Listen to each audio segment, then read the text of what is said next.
Judge O'Connor, I have a call from the White House, and here came Ronald Reagan on the phone. Sandra, I'd like to announce your nomination tomorrow for the U.S. Supreme Court. Is that all right with you?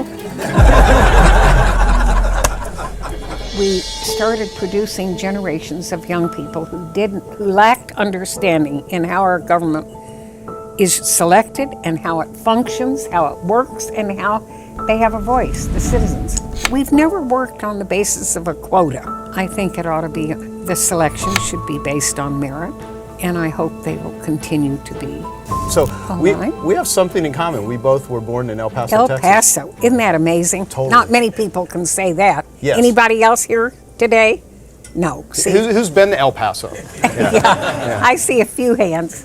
Maybe they were on their way to Juarez. What do you think? Yeah, that's a good possibility. Yeah. I think more of them have been there than El Paso. I think so too. So you grew up in a cattle ranch in Arizona. Yes. Okay. My grandfather, Day, bought ranch land in the Gadsden Purchase area. Do you remember in our country, about 1880, we decided we needed to buy land from Mexico. The border with Mexico was the Gila River. Mm-hmm.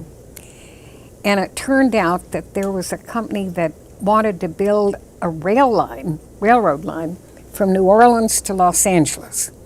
And they couldn't go north of the Gila because it was too mountainy.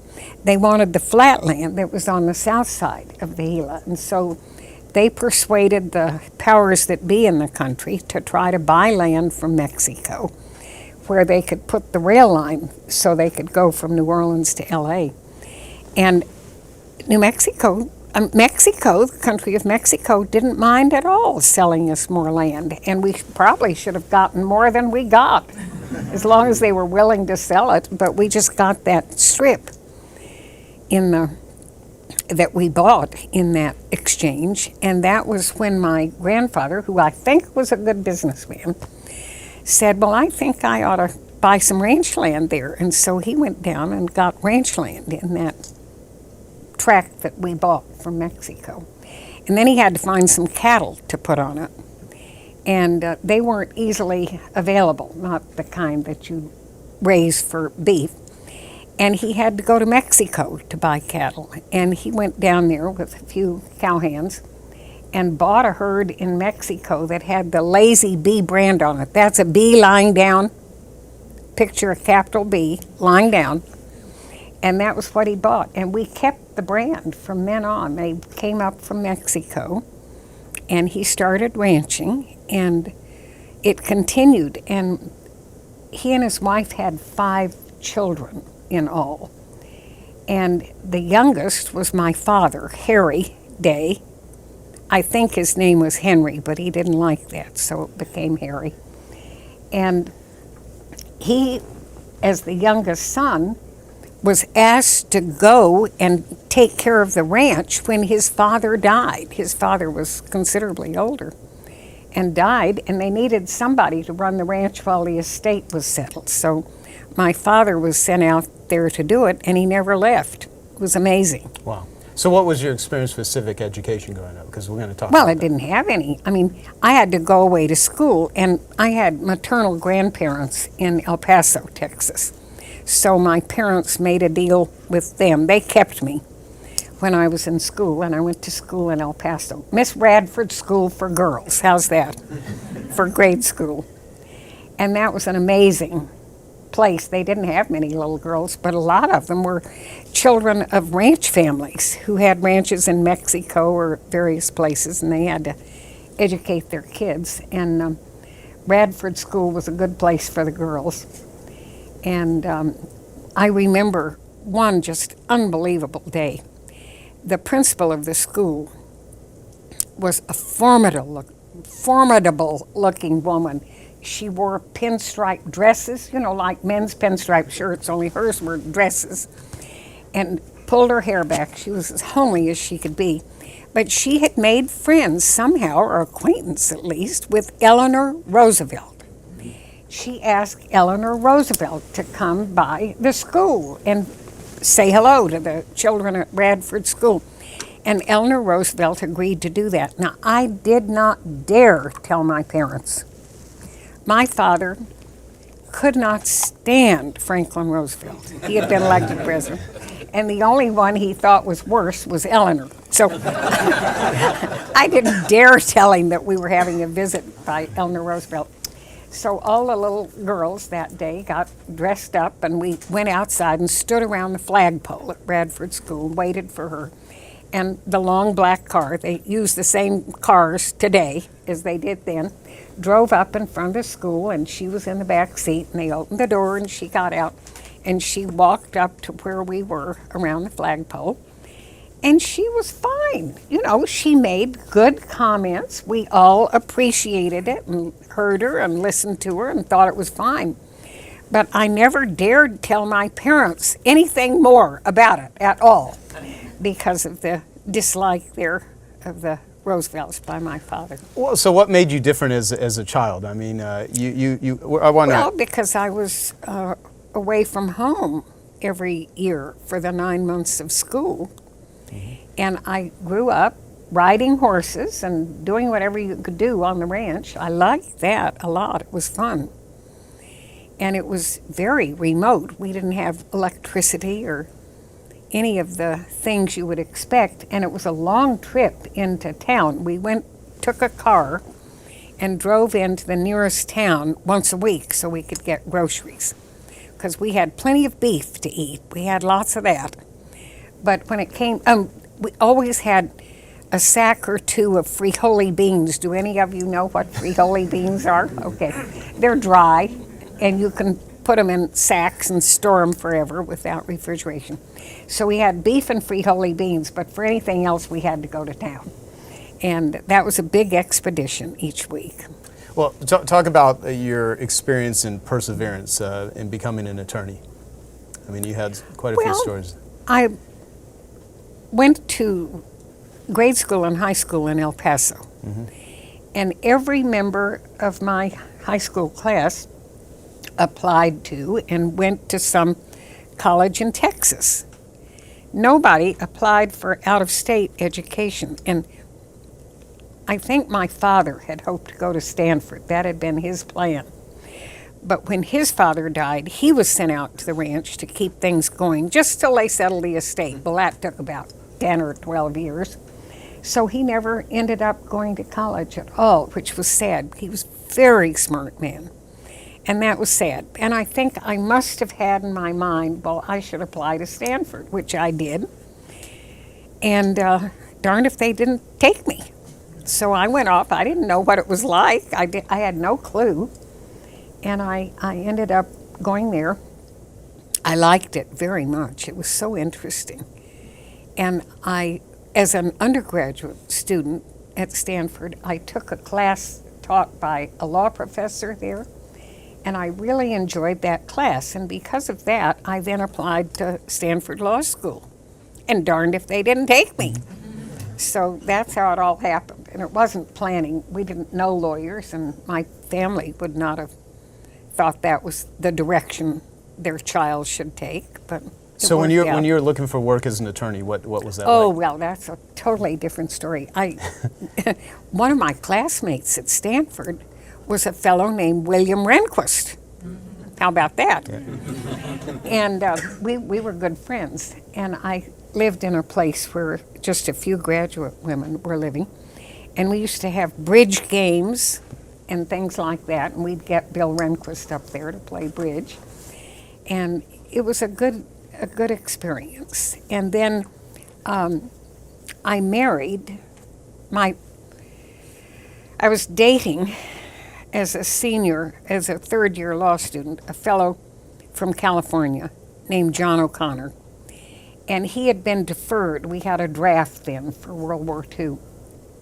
And he got drafted. He got a draft notice because he was graduating, and they picked him up. And I decided I'd better follow him. And I had already gotten a job, finally, as a deputy county attorney in San Mateo County, California, Redwood City. Any of you know Redwood City? So that's where I was, and I loved my job. It was fun. It was hard to get a job as a woman. Nobody wanted you, but I talked the county attorney into that. And so But then John was drafted, and he was given a commission in the Judge Advocate General's Court. And they sent him to Charlottesville, Virginia for school. And I couldn't just stay behind, so I gave up my hard-won job and followed John to Charlottesville, Virginia, which, as most of you know, is a very pleasant place. It really is. And he was there for 3 months, and one Sunday, it was kind of rainy and dull, and I said, why don't we drive up to Washington, D.C. this afternoon? I had never seen Washington, D.C. My husband had. He'd been around the country and seen everything, but I hadn't.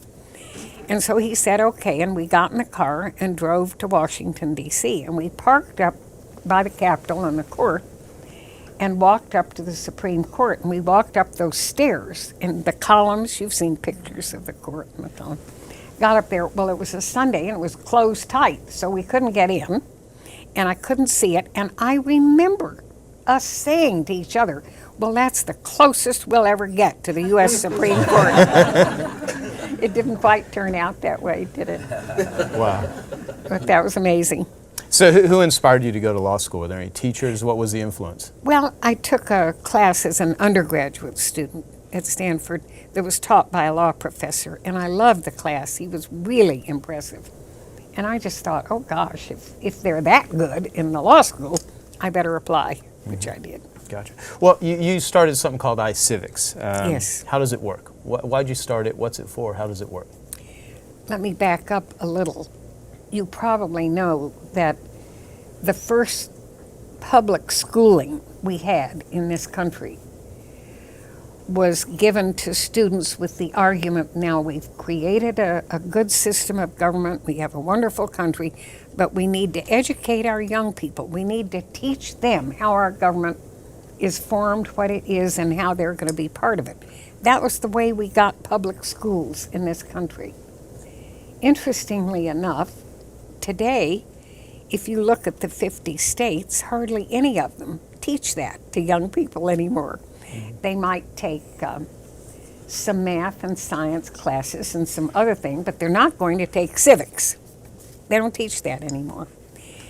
And the result was, I think, that we started producing generations of young people who lacked understanding in how our government is selected and how it functions, how it works, and how they have a voice, the citizens. And that was the whole purpose of public education in the first place, and we were losing it because we were into math and science, which I think is great, but you cannot neglect the public aspects of education and teaching young people how our government works and how they're part of it and how they're going to be in control. That's critical. So I thought maybe it would help if I did a little effort to see if we couldn't have an education program on the web, on a computer, that would teach young people how government worked. And how do you get their attention these days? They have to be games that are fun to play, right? Then you're going to get a few on the website. So my colleagues heard this same basic presentation that I heard that prompted me to think maybe we should try to stimulate civics education again. And I got a few people together who thought maybe that was a good plan, and we started to work to see if we couldn't get some momentum in teaching young people again how government works and how they're part of it. And that was the effort for iCivics. And young people like to play games.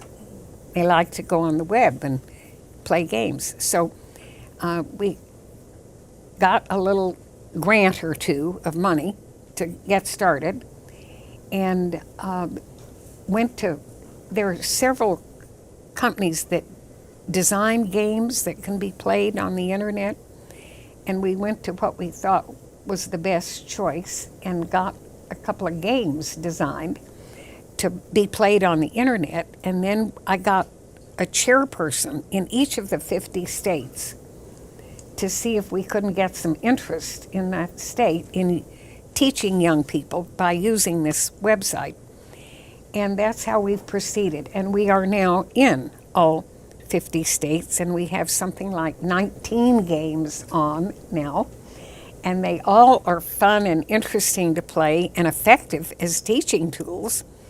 And it's just working beautifully. Well, yeah, at the time we're actually doing this interview, there's 38,000 teachers that are registered. So someone was watching that was a teacher or student. What would they get out of iCivics.org? What would they learn? Well, if they aren't aware of it, a teacher would see how effective the games are, how they really do teach something that the young people need to know, that this is a subject that's important, and this is a way of teaching it, and that it's fun. And so that's the main thing. And the young people who try playing a game get hooked.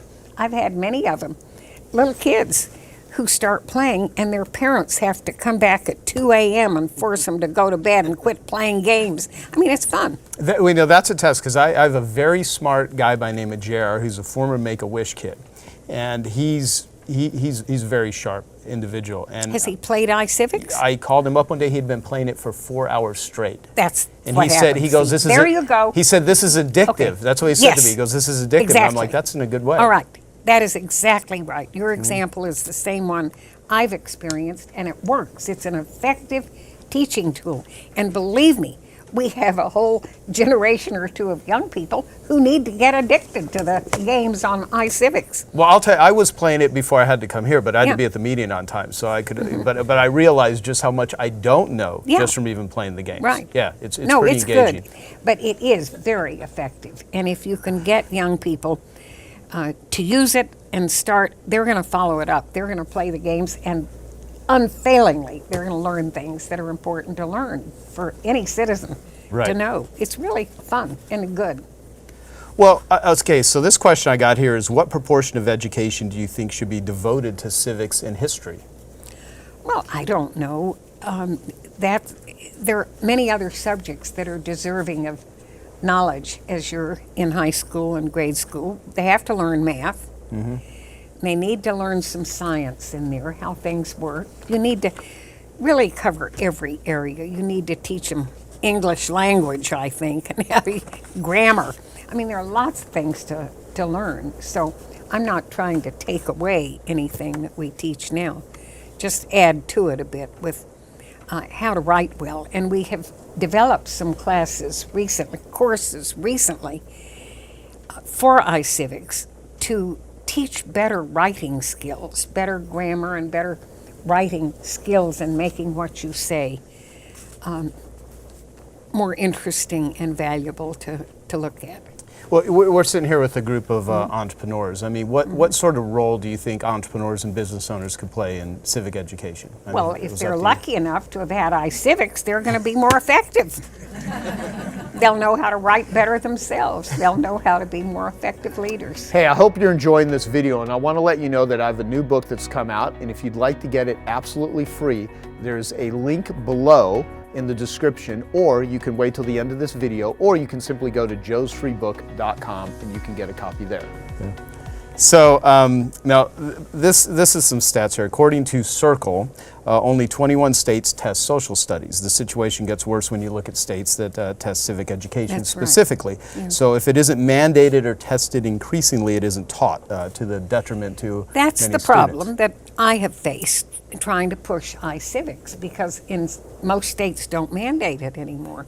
So if it's just an elective, you've got a much steeper road to climb to get students on it. And I just am hoping that with the success we are enjoying with iCivics, that more states will be inclined to make use of it for sure. And I think we're seeing success in that regard. Well, I mean, you've had huge impact so far, you and Yes. your team, with doing So this. far, so good. Well, what advice or ideas can you give young people about the Supreme Court and how it relates to their life? Well, I just tell them the same thing I would have told them years ago. It has nothing to do with iCivics, but they have to understand the three branches of government at the federal level, copied in most states, and they have to understand that learning how the government works is important, and that if there is a question of what the law requires, sometimes the warring parties have to go to court to get that solved. So courts play an important role in our country and in our society, and young people have to understand what that is. Of course, they play a role in the criminal system because they have to hear trials of people accused of crime. But beyond that, they have to resolve disputes among the branches of government, and when there are disputes between the state and the federal government on some issue. So they have to know how cases get to court, and that we have federal law that is applied in if the case produces an issue of federal law. Otherwise, it's governed by state law, and then the judges have to look to the state law to apply.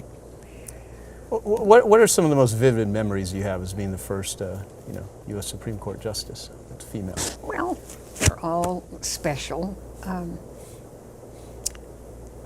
It was an amazing experience the first time I went into the court. I had never been a lawyer in a case heard in the Supreme Court, so I had never appeared before the court as an advocate until I got there and saw how it had happened. I mean, that was kind of amazing. That had not been my field. Well, you got 60,000 letters the first year. Something like that, and it was, I only had one secretary.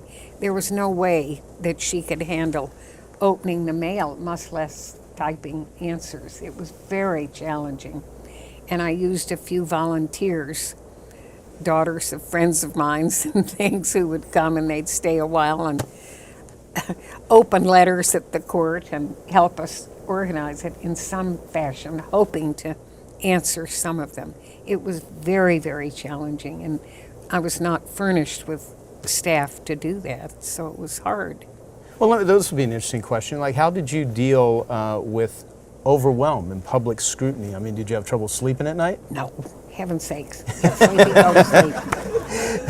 Nope. You just have to have a hard shell. A hard shell. Uh-huh. Did you always have that, or did you develop it? I don't know.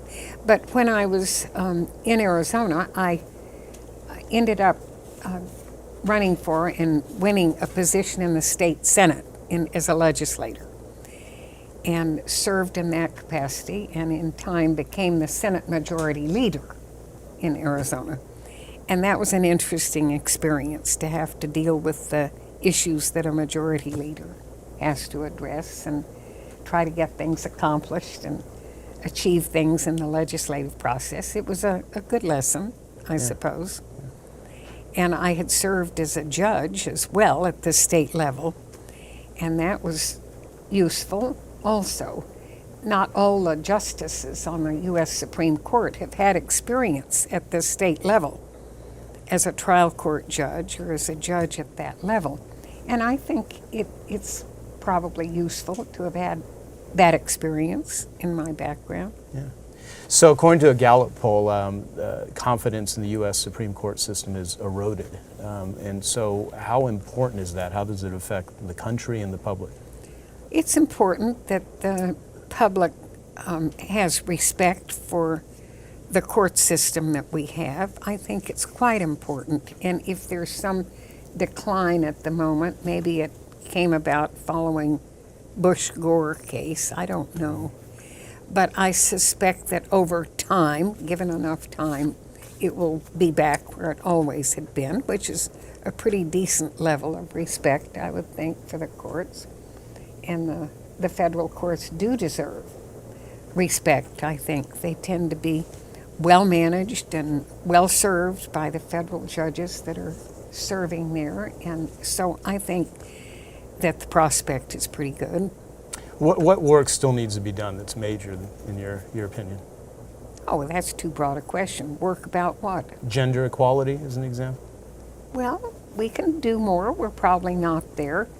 You want 50% of your judges to be female? I don't know. We've never worked on the basis of a quota in our efforts to garner gender diversity.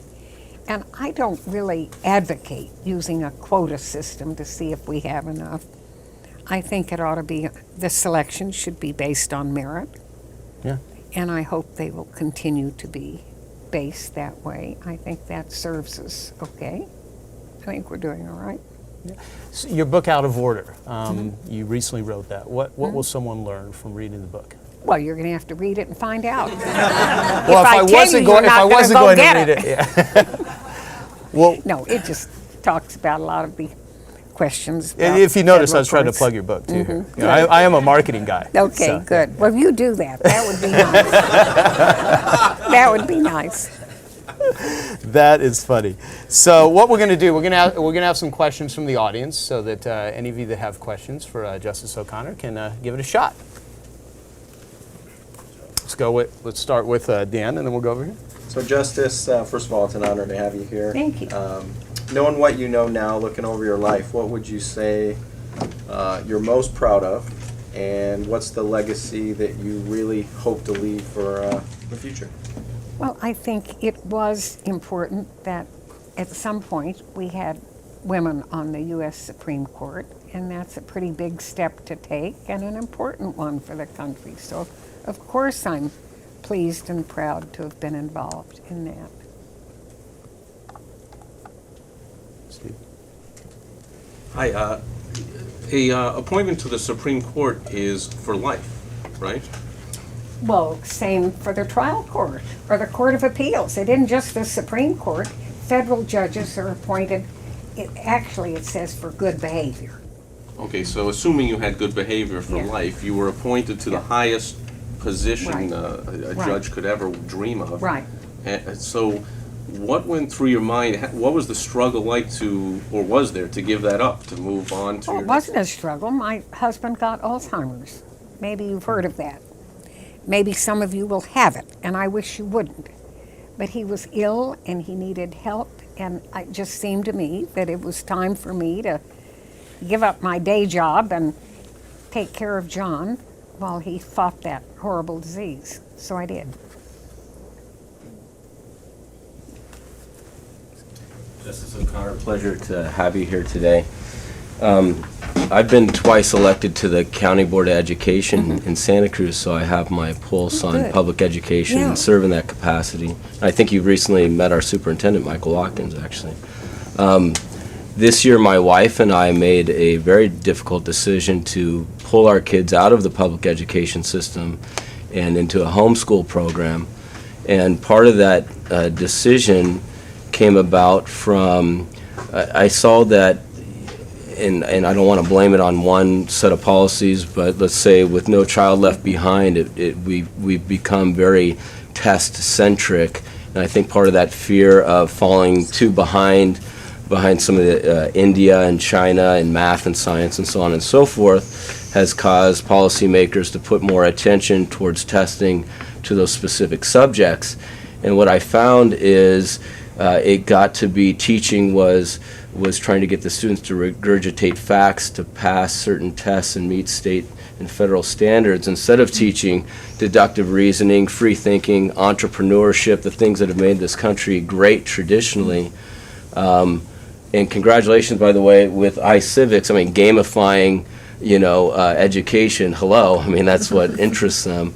What's your current take? Can you comment on No Child Left Behind or the current state of our public education system, and are we going the right direction or not? We got public schools in America in the first place with the argument that we've created a wonderful system of government. Now we need to educate our young people about how this government works and how they're part of it. That was the reason we got schools. I think it's a valid reason even today, and we need to teach that. So I am in favor of somehow, in all those years of grade school education, that we teach the basics of how the federal government is organized and how each American is part of that process in a way, and that most state governments follow the same system. And I think it's important to teach it and encourage young people to be interested. And I love it when teachers get the kids involved in current issues and let them follow it some way and write letters to public officials as a way of learning to write better. It's good for young people to learn. We're passing it all over to them, so they need to know how it works. Your Honor, thank you for being here, and one fellow attorney to another. I don't get to say that very often, so I wanted to first of all thank you for all the interesting reading I had in law school on many of your decisions. And, you know, Rehnquist and Scalia and many of the others that I had to spend laborious hours until 4 in the morning reading because I had to go to work the next day. I'm sure. It takes a lot of time. But I'm fascinated with what you've done with iCivics.org, and I wanted to know, has any effort been made towards turning it into apps for the iPhone and things? Because my daughter's a second grader, and she spends more time on iPads than she does on her computer. Yes. And that would be something I would love to see if it's not Yes, already in the I'm works. sure that given time and financing, we will try to do that. I think you're right. It would be a good addition to the availability of iCivics. Yeah, because I just volunteered at her second grade class earlier this Yeah. week in Indiana, and the teacher had me go out into the hallway with the children with their iPads, and they were Yes. playing apps, math Yes. games. I'd love to see more Yes. civic-oriented games I put into agree. that as I well. think your point is well taken, and I hope we'll be able to do it. We'll need some nice contributors. I see a hand way back there. Are you contributing? That's great. Who knows, I will never be able to contribute. But, I have a question. I've lobbied on Capitol Hill on two issues that are near and dear to me. Maybe not to everybody in this room. One is postal reform and one is privacy issues. And my experience on Capitol Hill has been both very rewarding and very frustrating. Rewarding in that I feel like I'm in the game and I don't want to have regrets later that if legislation happens that puts people out of work or out of business, I don't want to think that I didn't play my part. The frustrating part is that most politicians can't keep track of the issues, re-educating people on that. So my question for you, though, as it pertains to iCivics, is that we can get our kids interested in government. How do we get them to not be apathetic about being involved and being, I know that's got to be part of the plan, because I continue to go up there. I mean, maybe I'm a glutton for punishment, but I keep going up there because I know it's my duty to do that for my industry. And I'm trying to get people in my industry to do the same. And I'd just love to see if we can get the youth to think that way as well. Well, I think the teachers who've been successful in teaching young people how government works are those who think of a little project, a new bike path maybe along a certain trail, and then they ask the students, well, now, what governmental entity controls that bike trail? What is it? Is it the city? Well, if it is, why don't we write a letter? Why don't you children write a letter to the mayor and then the city council and get them going, doing exactly what you'd have to do if you were an adult with an issue that you wanted them to address, and see if they can't get something done. Maybe schedule a hearing so they can go down to the city and talk to the mayor and the council and say, look, we really need this and this is why. I mean, that's, I think, the way to teach them very effectively, and good teachers will do that. Question that leads from that. Oh, yes.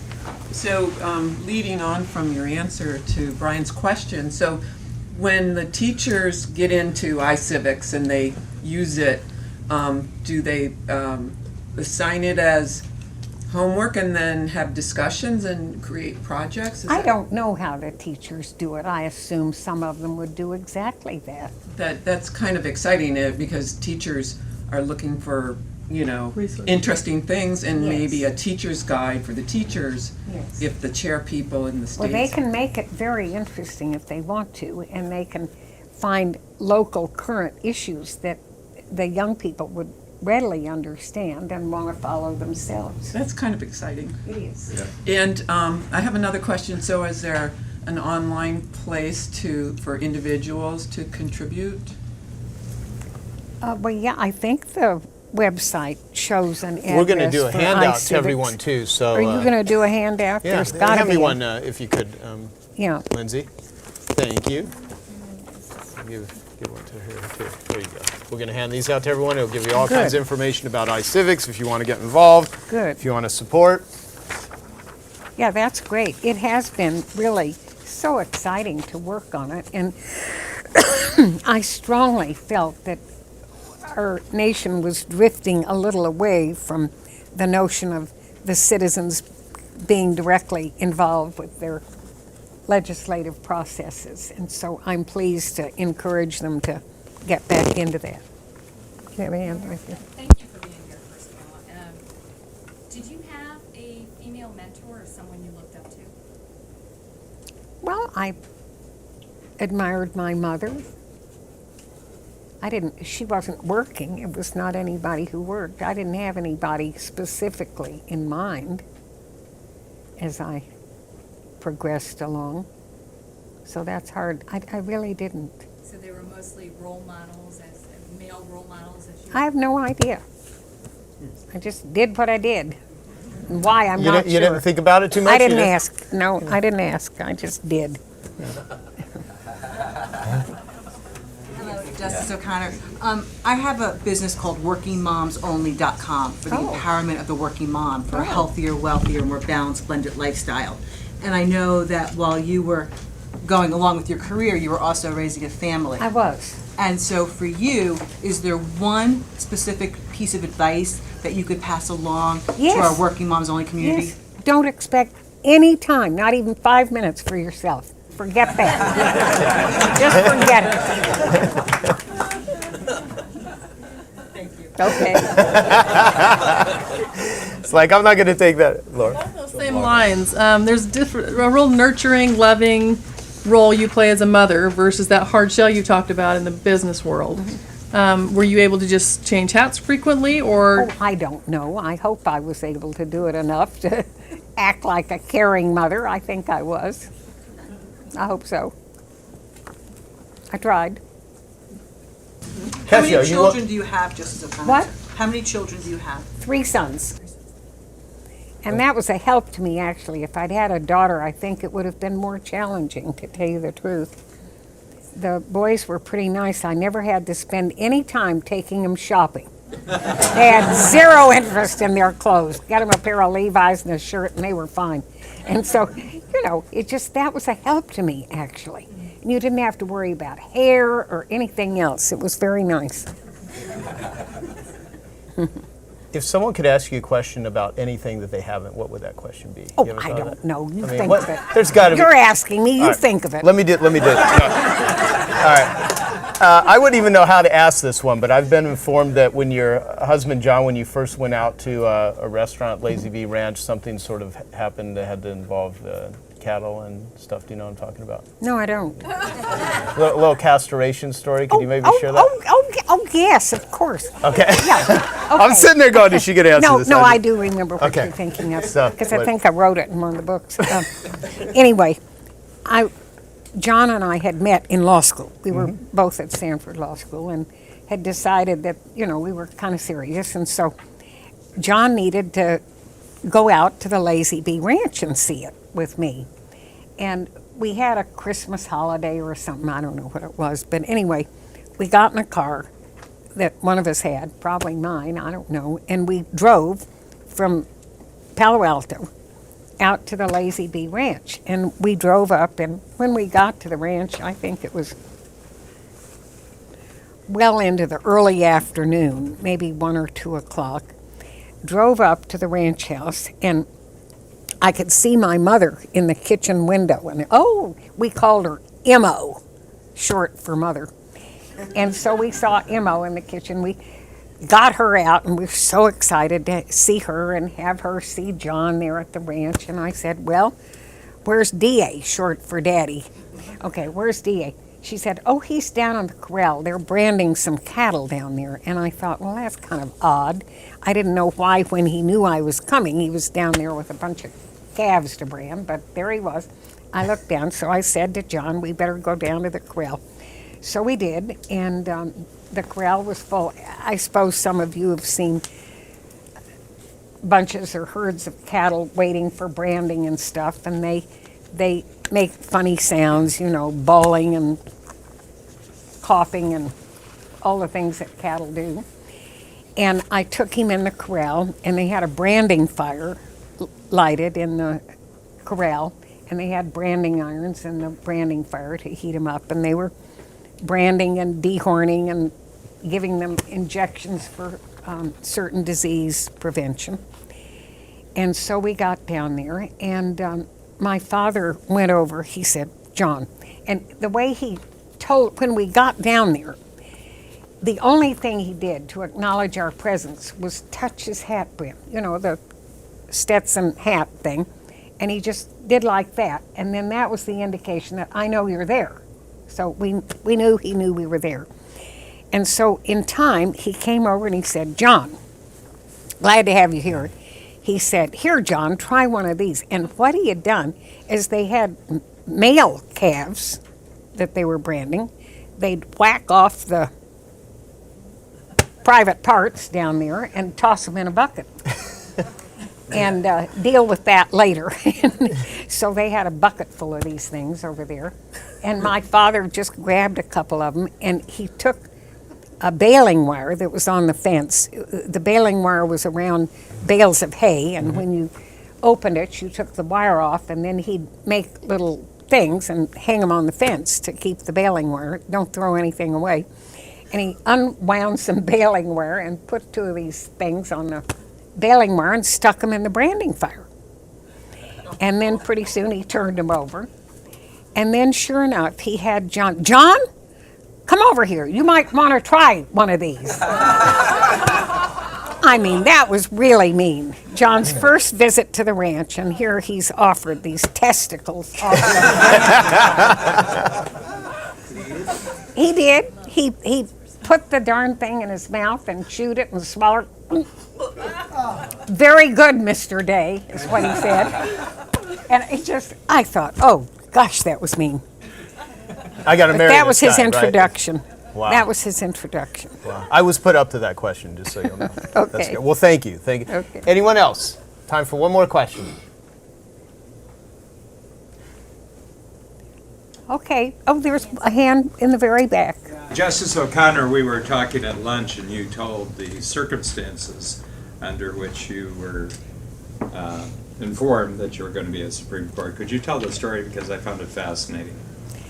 Well, when Ronald Reagan was running for the presidency, he did not think that he was being as well received by women voters as by the men. And so he was trying to figure out ways or things he could say that would make his campaign a little more attractive to women voters. And so he just tried to figure things out and decide what to say. And some of the things turned out to be kind of interesting. And he did want to pave the way for appointing women to higher office. He had decided that was a good thing for him to say. So he started saying, now, if I'm elected president and if I get a chance, I'd like to put a qualified woman on the Supreme Court. And that was one of the things he would say. And he was elected president, as you know, and within 6 months anyway, I think, Justice Potter Stewart announced his retirement from the court. So there he was with an appointment to make to the court. And I don't know all the advice that he took, but certainly he did. The Attorney General was William French Smith. You remember him? He was a lawyer in Los Angeles. And he had become acquainted with Ronald Reagan, and he had served kind of as a campaign committee advisor, and he was a very impressive man. And I don't know who else he took advice from, but anyway, he decided to select a woman for the vacancy on the court when Potter Stewart retired. And I was in my office at the Court of Appeals in Arizona one afternoon, and my phone rang, and the operator said, Judge O'Connor? Yes, this is she. I have a call from the White House. All right. That's fine. And then the White House operator got on. Judge O'Connor, just a moment for the president. And here came Ronald Reagan on the phone. Sandra? Yes, Mr. President. I'd like to announce your nomination tomorrow for the U.S. Supreme Court. Is that all right with you? Now, what would you say? I'll ask you. I said, thank you, Mr. President. I'd be honored. So that's how it all happened. Yeah. Kind of amazing. Very sudden. Okay. That is awesome. Here's some Last question. During your lifetime, who do you believe is the president that's done the most for this country? Oh gosh, you're limiting me to my lifetime, are you? I don't know how to answer that. I don't know what I would say to you. I'll let you make your choice. Okay, all right. Well, we got some of your books here. This is Lazy Bee, okay? And That's all about life on the ranch. The Majesty of the Law, Yeah, okay? about the court. This one was not written by you, but you like this book? No, do you? And then that is funny. Out of Order, which is your most recent Yeah, book, that's which the I'm going to most get a recent. copy of this for everybody, okay? Oh, heavens, So that's nice. We'll get everyone a copy of this. Good. And Thank you. That's very kind.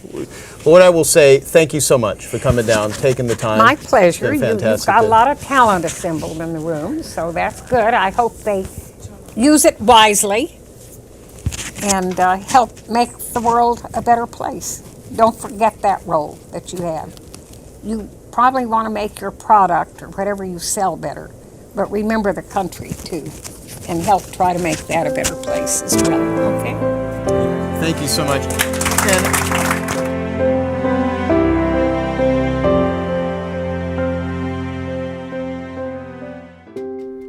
Okay, I hope you found that video awesome and useful. So if you want to get a free copy of my book, I want you to click here. And if you want to watch some more videos that'll be useful and awesome, click here.